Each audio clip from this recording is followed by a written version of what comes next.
back to the show, Ethan. Let's go into these small forwards, Mm. which you could say is probably like the biggest position on the roster if you wanted to include the other three dudes that we just mentioned, who could potentially be the third straight guy. Those guys would fall into this category as well. But it starts off with Keldon Johnson and Doug McDermott. Ethan, tell me your thoughts on those guys. I love both of them. I'm a known Doug McDermott lifer. I want him to remain on the team until he retires. And Keldon Johnson is my boy. I've been a fan of his since we drafted him. I have his jersey. I wear it all the time. I think he gets a bad rap for no reason. Don't understand it. He averaged 22 a game last year. He's 6'5". He is a bad bully. Efficient statistics on NBA University on a bad team. That's totally skewed. Anyways. Yeah, it's completely skewed. I mean, he was the only guy that played like most nights. You can't. Anyway, I won't go into that. If you watched the games and you were a consistent fan last season, you noticed Keldon Johnson's impact, the importance of his play offensively, and the importance of his leadership on and off the court. The dude has really molded himself into the leader of this team. I'm extremely proud of what he's been able to become, and I have very high hopes for him moving forward. I think he's a key piece long term. I don't think he's a tradable asset. I don't think he's the highest paid player on the team for a reason. Yes, exactly. You can't take him for granted. I do think he should start next season. I'm gonna die on that ledge. I think he should start next season, Jude. Yeah, I don't. I don't want Sohan to not start. But I think if I had to choose, it's and other people. There's a lot of people on Twitter right now, Ethan. I can already hear them. Me too. That would think that it's crazy to start Keldon over Jeremy Sohan when literally, Keldon's going into his fifth year now. Yeah, this is his fifth, right? He was drafted in 19. Okay, so fourth year. Okay, my bad. Right. He's still in the DeJounte DeRozan era, so I feel like he's been here forever. Yeah. Anyways, more importantly, completely losing my train of thought.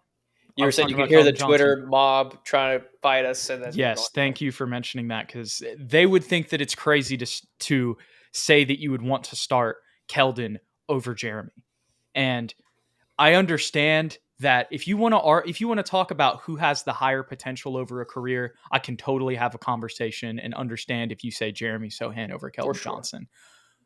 But if you took away their names, it would be like there is no question who should start or not. If you just put up blank dudes with and not that stats are everything, because they're definitely not the end all be all with a player like Jeremy, especially. But still, for the purposes of this conversation, if you put up two blank photos, two different players and their stats, like they do on StatMuse all the time on Twitter, guess the player or which player would you rather have, without knowing who it is, it would be a no-brainer. I feel dumb even having the conversation, Ethan. I mean, I shouldn't, that's a bad way to say it. I don't mean, God bless everybody. I don't mean any hate, but when it comes to this one, it's 22 points versus 12 or 10 or something. I don't even know how much. Am I hating on Jeremy too much with those numbers? Yeah, it's 22 for Keldon and 12 for Jeremy. That's what I'm saying. Yeah. And then on top of the experience factor, and so it's just to me that, but for whatever reason, there's a part of the Spurs subsect that just do not like Keldon. They just don't think he's it, and they think that he should be traded. And I'm just this dude, like you said, is obviously the emotional, the vocal leader of the team. And they gave him that contract, 4 years, $80 million. I just don't. I understand it is a tradable contract, but it's hard for me to see the logic in how. I just don't see how, even if you think that, how you think that the Spurs are going to do that. Yeah.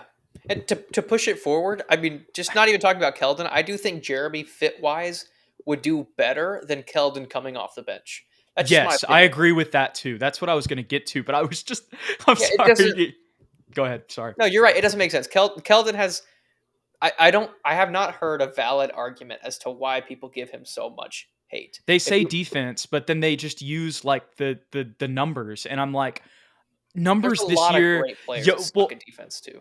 yeah. There's that, but two, you're using the numbers example in like the most statistical anomaly year in the past 20 years for the Spurs. Hmm. like Keldon's defense was better the years prior. Like even if it wasn't crazy, it was still significant. It wasn't like near the bottom of the league like it was last year. And if you're going to tell me that it was, then okay, maybe there are some numbers that say that, but I still don't think that this year is an example that you can use. If you want to say that you don't think he got that much, he didn't really improve that much this season and wasn't good defensively, his first 3 seasons, then it's like, at that point we probably just have a disagreement, Yeah. because I felt like he did improve defensively this year when I, just talking about the eye test, like actually watching basketball. Hmm. Um, and also, like you said too, I think that the factor when you say there's a lot of players that just aren't that great at defense that are, key players on certain teams Yeah. Yeah. because of the other things that they do on the court. But like, and then on top of that, in his end of the year press conference, he says he's going to be working on defense. Like, I just also this idea that a 23-year-old that just got a 4-year contract, like under Greg Popovich, can't get better defensively, like in the Spurs development system, is almost like, how are you a Spurs fan? Yeah. Like, do you Or can't get better, do you period. love the Spurs and think that they like are this defensive juggernaut, or Mhm. does that not apply when we're talking about Keldon? Anyways, I'm sure there's a lot of, there's everybody has their, their thoughts and their beliefs. I'm not saying it's wrong to think that. It's just the popularity of it and the amount that it feels like it's amplified on Twitter, and it might just be that it's Twitter too. Mhm. Yeah, Or true. I guess it's X now. Speaking of that, did you even know that? I was No, wondering what the memes are about. Now I okay, understand. now the I was like, name's "What?" changing. Anyways, Okay. it's good for you, Ethan, for being out of the loop. Yeah.